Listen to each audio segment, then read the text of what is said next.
යාළුවේ ඔයා අපේ channel එකට අලුත් නම් අපිව subscribe කරගෙනම වීඩියෝ එක බලන්න යමු නේද?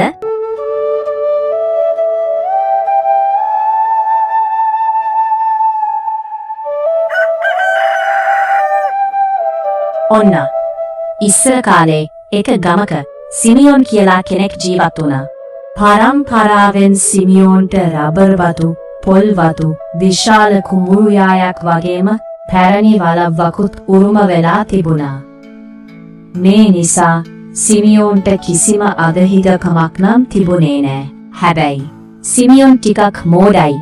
ඒ වුණාට ඒත් එක්කම සහජයෙන් කපටිකමකුත් තිබුණා. සිමියෝන් විවාහ වෙන කලවයසත් පහු වෙලා තිබුණේ. දවසක් සිමියෝන් මෙහෙම කල්පනා කළා. මගේ වයසේ අනිත් අය තසාද බැඳලා උස්මහත් උන කොල්ල කුරුත්තොත් ඉන්නවා. අනේ ඉතින් මට බැරි උනානේ තාම කසාදයක් කරගන්ට. මේකේ ඉන්නවුන්ගේ කතවල් වහන්ට නම් ඉතින් රූප සුන්දරියක් කැන්ඩාන ඇන්ඩෝනේ. චිත්තරපටිවල රද නොපේවට මොකෝ මන් ලස්සන නැතිවෑ. පොඩි පරහකට තියෙන්නේ මේ දත්තික. ඒකත් ඉතින් කටවහගත්තාම ඔක්කොම හරි.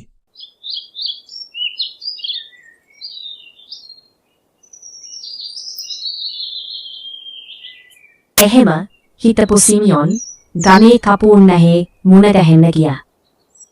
රූපරාජිනියක් වගේ මනමාලියක් හොයන එක නම් ලේසි වෙන්නෑ රජෝ. පුරහන්ද වාගේ වලවුව එළිය වැටෙන්ට නම් කපුන් නැහැ. නීලවර්ණ ඇසැට්ටි, නාදලුවන් දෙතොල්, රෝසපාට කම්මුල්, ජම්බු ගෙඩියක් වාගේ නහය, නීලවරලස ඉන පහලට ඉංගසුම නලවලා පාද තබන සුරලියක් වාගේ ඇත්තියක් හොයාදෙන්ට කපුන් නැහැ. එහෙමයි.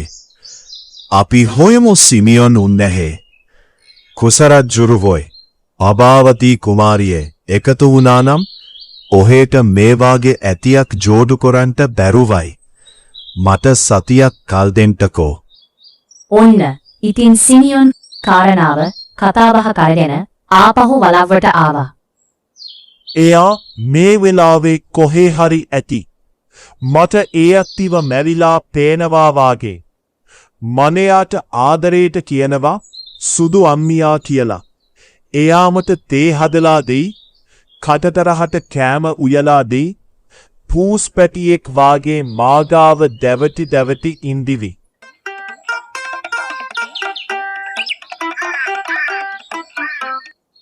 මේ විදිහට ටික දවසක් ගෙවිලා ගියා. කපු උන්නැහේ ගම්දනව් පීරලා ඉතාලුමත් කාන්තාවක් සිමියොන්ට හොයලා දුන්නා.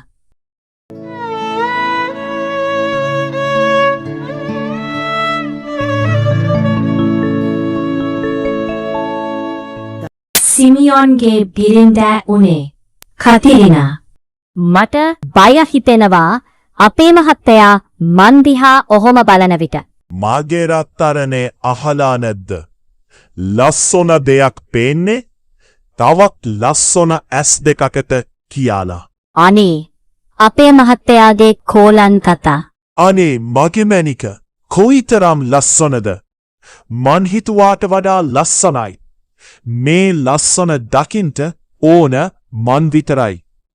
මන් මගේ මැනික වීදුරුවක් වාගේ ලස්සනට පරිස්සම් කරනවා. අපේ මහත්තයා අපි ටිකක් ඇවිදින්ට යමුකෝ. ඇවිදින්ට යොන්ට පිස්සුද මැනිකේ. මේ හැමතැනම කූඩැල්ලෝ ඉන්නවා. ඉතින් අපේ මහත්තයා කූඩැල්ලෝ නම් අපේ ගම් පළාතෙත් ඉන්නවානේ. මගේ මැනිකට ඕන කරන හැම සැප සම්පතක්ම මේ වලව්ව තියෙනවානේ. අපි වෙන්ඩ හොක යමු මගේ මැනිකේ. ඔයයි මන් කියන දේ අහනවා නේද? මෙහෙම ටික දවසක් යනකොට කතිරිනාට තේරුණා සිමියෝන් තමන්ගේ නිදහස සීමා කරලා තියෙනවා කියලා.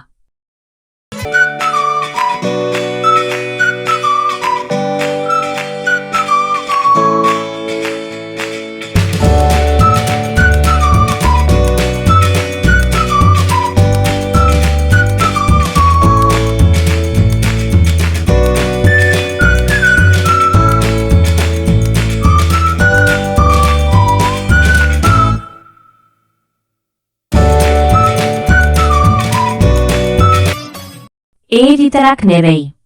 සිමියොන් තමන්ගේ පස්සෙන්ම ඉන්නවා කියලා.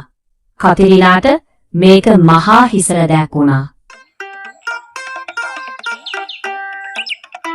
අද නම් මම එලිමහනේ ඇවිදින්ට යනවාමයි. මොනවා? ඔහේ මේ ගෙදර වසන්ට නම් මං කියන ආකාරයට ඉන්ටෝනේ මගේ යකා අවුස්සගන්නට වූ ඔය එලිමහනට යන අදහස අතහැරගන්නවා හොදයි. අපිත් ආස කරන දේවල් කොයිතරම් නම් තියෙනවාද? මම මොන වරදක් කළාටද හිර කරලා තියාන ඉන්නේ. ඔහේ හිතන්නේ ඔහේ ගැන විතරයි. අර පොල් වත්තේ පොල් වේලිලා වැටි යනවලු. මාව කැන්දාන ආවදවසේ ඉදන් මේ මිනිහා ගේ අස්සෙමයි. පොල් කඩන්ට වත්තට ගියොත් මගේ සුදු අම්මියාව මග හැරෙනවා. ගේ ඇතුළෙත් මගේ පස්සෙන්මයි. බහිරවයෙක් වගේ මගේ දිහාම බලන් ඉන්නවා. වතුපිටි කුම්බුරු පාළුවට ගියත් මම නොවයි තීරණේ වෙනස් කරන්නේ. ගෑනුයින්ට ඕනේ පිරිමින්ට ඕන විදිහට මිසක් ගෑනුන්ට ඕන විදිහට නොවයි. මේ මට මගේ අම්මලෑ ගෙදර යන්ට ඕනේ.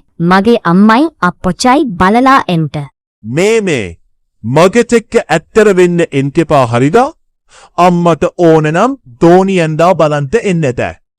ඔහේ එහෙම ගෙදරින් අඩියක්වත් හෙල්ලෙන්නේ නැහැ. මේකනම් මගේ කරුමයක්. එක් ටැම්ගේක හිර කරලා තියපු උන්මාද චිත්තරාටත් මීට වැඩිය නිදහසක් තියෙන්ට ඇත්ති. කපටිකම විතරක් ඇහුන්නෑ වගේ ඉන්න හැටි. මන් කරන්නන්කො උන්දට යසවදක්. ඉවසලා බැරිම තැන. ඇයගේ ඉවසීමේ සීමාව ඉක්මවා ගියා. ඇයට කදිම උපායක් කල්පනා වුණා. ඇය තීරණය කළා නිදාගන්න නැතිව ඇහැරලා ඉන්න.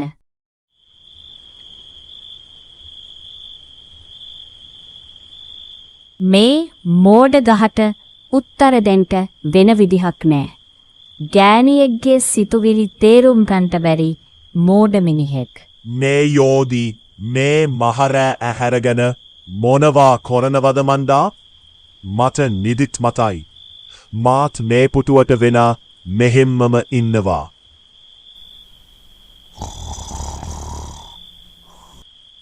ආයනම් කවදාවත් මම මේ හිරකූඩුවට එන්නෑ. මෝඩකමේත් සීමාවක් තියෙන්ට ඕනේ. එහෙම හිටපු කතිරිනා එයාගේ බඩු බාහිරාදියත් අරගෙන උපන්ගමට යන්න ගියා. සිමියොන් උදේම අවදි වෙලා කතිරිනාව හැමතැනම හෙව්වා. ඇයගේ ගෙදරට ගොස් ඇයව ආපසු රැගෙන ඒමට කොතරම් උත්සාහ කළත් කතිරිනා නම් ආපසු ආවේ නැහැ.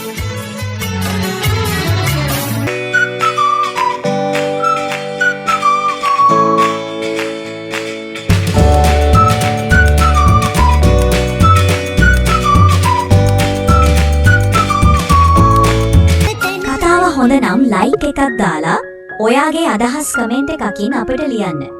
මේ වගේ ලස්සන කතා දිගටම බලන්න ෂා කාටූන් channel එක subscribe කරලා තියාගන්න. ලස්සන කතාවකින් ආයෙත් අපි හම්බෙමු.